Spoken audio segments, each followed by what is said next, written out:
Teri, I have been looking forward to meeting you and talking with you because Fred Forrest is a very good friend, and you probably know he's from Dallas. His mother and sister still live there. So I've been looking forward to meeting you since you all work together in One from the Heart. And One from the Heart now is playing in Dallas after. Is it really? Yes, yes. I didn't know this.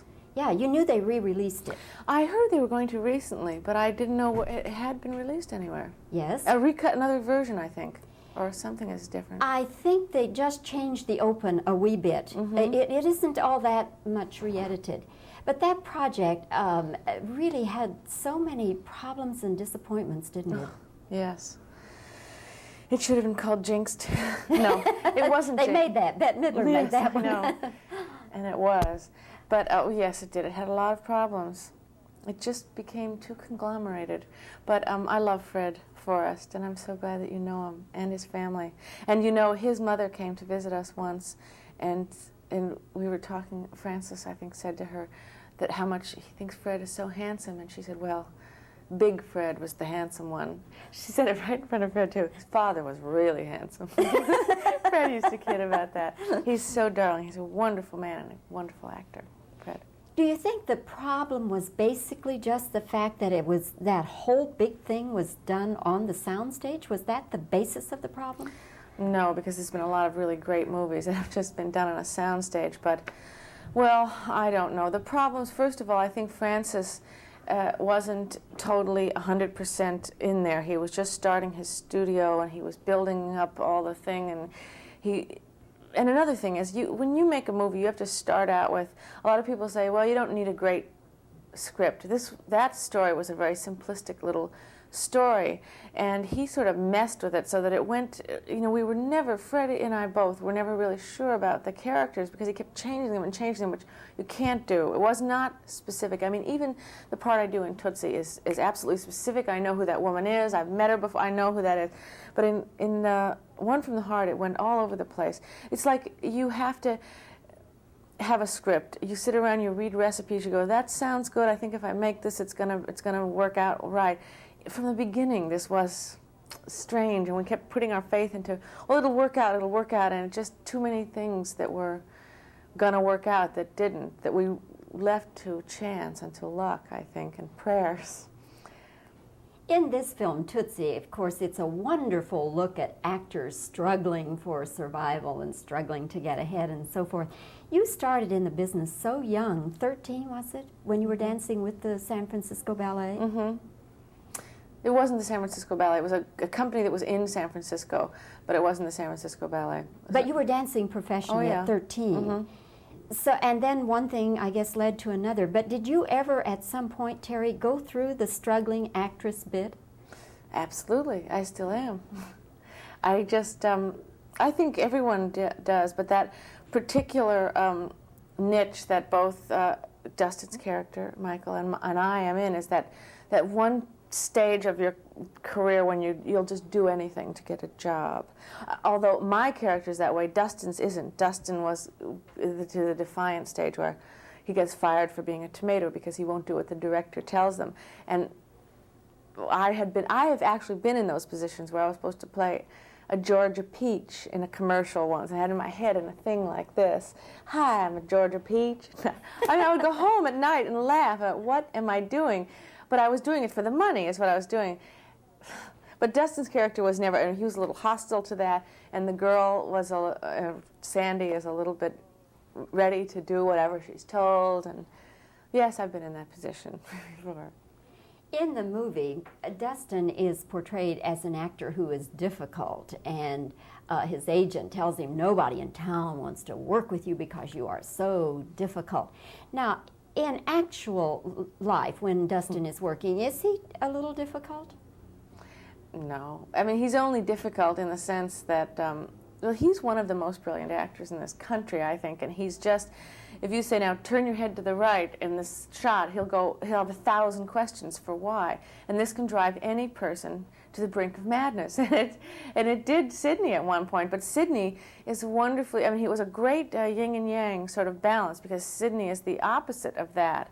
I mean, he would sit and have patience and listen to all this and answer all the questions, and it turned out to be a great working relationship, I think, creatively. It was wonderful. Do you work that way? Well, I didn't before, but I do now. I see how the actor has to take a lot of space, I guess, to be sure of yourself and to be allowed to be free in a film. I mean, I think you have to be able to do that. Drive people crazy. When you're working, I mean, like you and Dustin are doing a scene, and he's asking many, many questions, and of course that causes delays. Does that help you with your character, or does it tend to get in the way of what you're trying to do? Well, you can either fight it, you can either go with it or not. And I chose to get involved with what he was saying, because it really did help. I mean, it's like if you're carving something, and each little thing makes it even more clear and defines it more. So I mean, it became tedious, but I think it helped me a lot. I don't know about the other actors, but I enjoyed working with Dustin. I learned a lot. You know, Freddie Forrest and I did not do that on One from the Heart. We did what we were told and walk over here, and we went. Finally, after a while, we just became anesthetized to why we were doing it. We just did as we were told, like robots, and consequently, the movie came out a little bit like a distance between who are these people. So now I see the value of that, of questioning of it. I mean, it's your face up there 50 feet wide, so you might as well figure out what you're doing.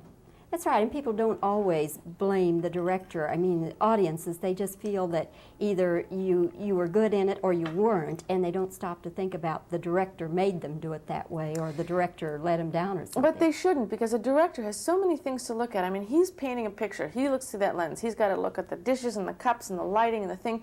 And if you say, well, my character wouldn't wear this coat, it's up to you. And if you go to a movie and you see, why is that a person that worked in a coal mine would never have a dress like that? You know, you have to be responsible for your own character.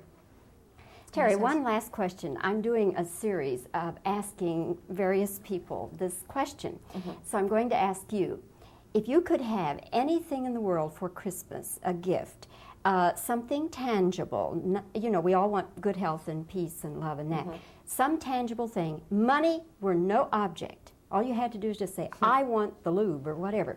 What would you most like to have?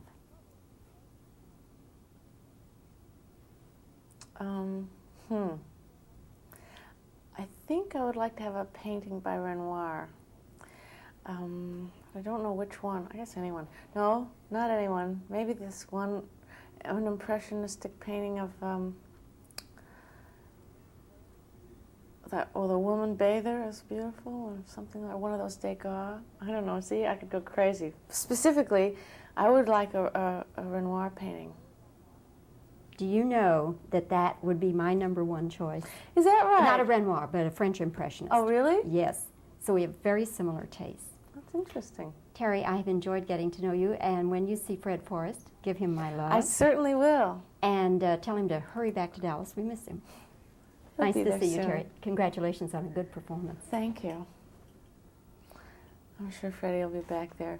That your movie is going to just be dynamite at the box office. Tootsie? Oh, yes. Oh, good. Oh, yes, you can't. Whole chair. Well, if the chair isn't in the shot, that's okay. All right. Now, if you will cut me above the waist, but none of this, you know, just... We have a lower third there. Yeah, okay. Okay, so where is it cut? Okay. All right, I'll do reactions first. Okay.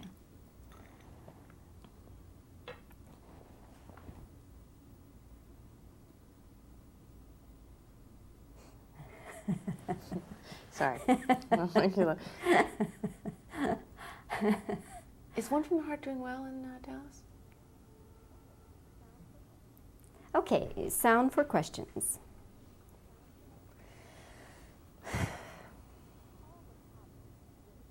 All the problems with One from the Heart, do you think it stemmed from the fact that he was trying to do this whole big thing, the city of Las Vegas, on a soundstage?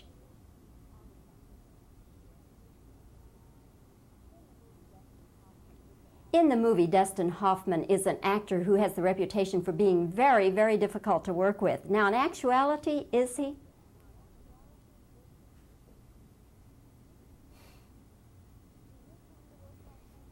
Do you tend to work like that?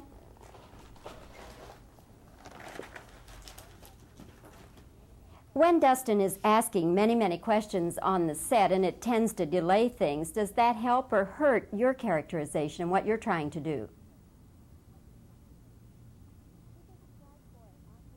Do you think it's right for an actor to question a director about maybe even what you're wearing?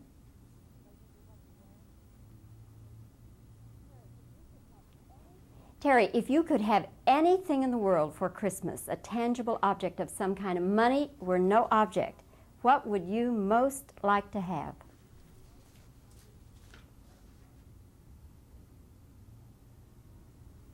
Okay, I believe that'll do it. Is one from the heart